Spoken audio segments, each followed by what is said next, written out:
শিল্প চাই, কাজ চাই, বাম পথে বাংলা চাই। কর্পোরেট কর্মসংস্থানমুখী শিল্প চাই।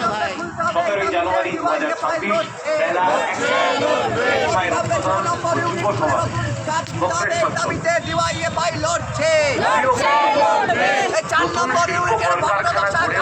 সম্ভাবনাময় জেলা, কিন্তু এই জেলা এখন অন্ধকারের রাশি। নতুন করে কোনো কলকারখানা তৈরি তো দূরস্থান,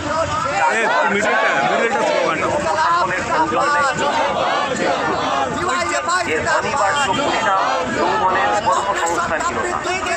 সরকারি উদ্যোগে স্বাস্থ্য নেই, শিক্ষা নেই, কাজ নেই, ফসলের দাম নেই, আইন শৃঙ্খলা নেই, গণতন্ত্র নেই, সম্প্রীতির পরিবেশের উপর আঘাত। মোটের ওপর আমরা বর্তমানে অথচ এই রাজ্যেই ঊনবিংশ শতকে সমাজ স্বাধীনতা আন্দোলনে আপসহীন সংগ্রামের ঐতিহ্য রয়েছে এই মাটিতেই। বামফ্রন্টের সময়ে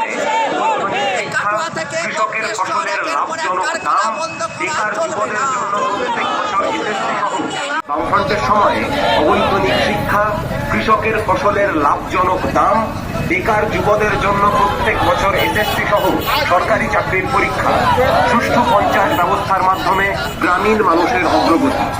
এই বীরভূমের মাটিতেই বুকের রক্ত দিয়ে তাপবিদ্যুৎ গড়ে তোলার গুরুত্বপূর্ণ ভূমিকা পালন করেছিল ডিওয়াইএফআই। আর বর্তমানে শুধু লুট, দুর্নীতি আর দলতন্ত্র।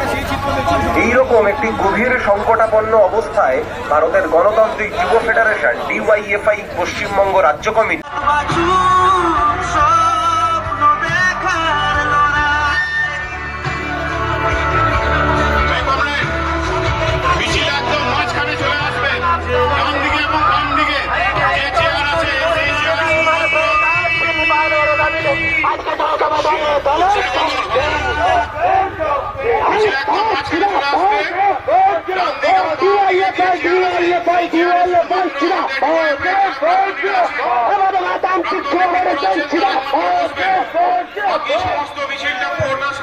সামনে পাতন পাতা আছে, এই পাতনে সকালে বসে পড়বেন।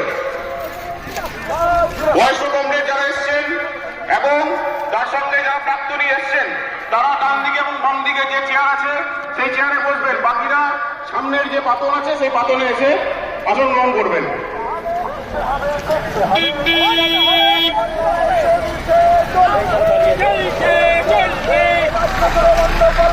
খোলার ব্যবস্থা করতে হবে, কলকারখানা খোলার ব্যবস্থা করতে হবে। আপনারা যারা মিছিলের সামনের দিকে এসেছেন, উপস্থিত হয়ে গেছেন, এই সমাবেশ শুরু করার আগে প্রত্যেককে সামনের যে পাতন আছে সেই পাতনে বসে পড়তে হবে।